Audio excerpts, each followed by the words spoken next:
نورې سل رنګه معنی شوي دي او ژوند تېرول د خلک مونږ نه زده کي زمونږ په ژوند کې تجربې شوي جهان صاحب واه حقیقت کې چې ژوند د داسې خلکو نه خلک زده کي چې په دې تربګنو او په دې سختو حالاتو کې داسې ښکلي بنډارونه را جوړول او دغه مینه خپرول دا د هر چا د وس کار نه دی دا څیزونه نه په پیسو کېږي دا نه په منډو ترړو کېږي دا ژوندی زړه غواړي او دغه ژوندی زړه حسین صاحب سره دی الله دې نور هم توان ورکړي او بیا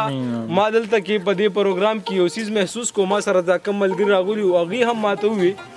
مونږ خو بلا ځین د پروګرامونو ځو خو لکه داسې منظم پروګرام دا ما چاته نه دی ما حسین صاحب دا خبره دی د خبرو نه مخکې ډسکس کړله چې دا خلک دومره په شوق باندې ناست دي دومره ښکلي ناست دي نه شور نه شرابان نه غلط اواز دا د دې خړې پړې خاورې او د دې په دې خټانو کې رالوي شوي خلک دا هغه مهذبه خلک دي چې دا د ښارونو او د بنګلو هغه پخو بنګلو ته دا اواز ښیي چې وایي راشئ وګورئ او دلته یو منظم او مهذب قوم اوسېږي او ډېره د ستاینې وړ خبره ده او زه ډېر په ویاړ سره او ډېر په خوشحالۍ سره دا خبره محسوسوم او زړه ته مې کوزېږي چې انشاءالله حسین صاحب ته مې وي چې دقسې یو پروګرام به د خپل کلي په خوړ کې کوم او تاسو ټول ملګري به ورته انوایت کوم ځکه چې ډېر ښکلي ناست دي او ډېر ښکلی دا پروګرام انجوای کوي نو ډېره زیاته مننه کومه شعرونه به درته هم ووایم او دغه څو خبرې مې زړه غوښتې چې وکړم د پروګرام د دې ستاینې په حوالې سره شعرونه درته وایم چې زما د ټول ژوند خو اسره هم ته یې ګناه هم ستا ده او خپه هم ته یې زما د ټول ژوند خو اسره هم ته یې ګناه هم ستا ده او خپه هم ته یې یو بل جانان ته مې هم نیت کړی دی او قسم د یاره چې هغه هم ته بل جانان ته مې هم نیت کړی دی او قسم د یاره چې هغه هم ته یې که مې د هورې اراده وه هلته زما به هغه اراده هم ته او دغه څو شعرونه چې زما په زړه څه اوازه لګېده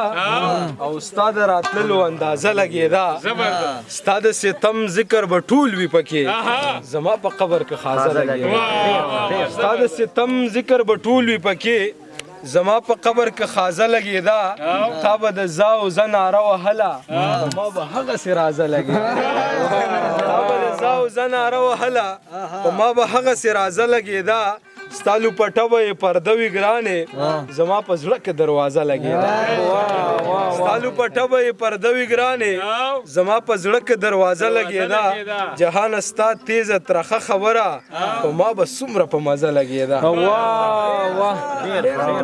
او دغه دوه شعرونه اخري او بیا درنه اجازه اخلمه چې یوه همه فریضه راته پرته ده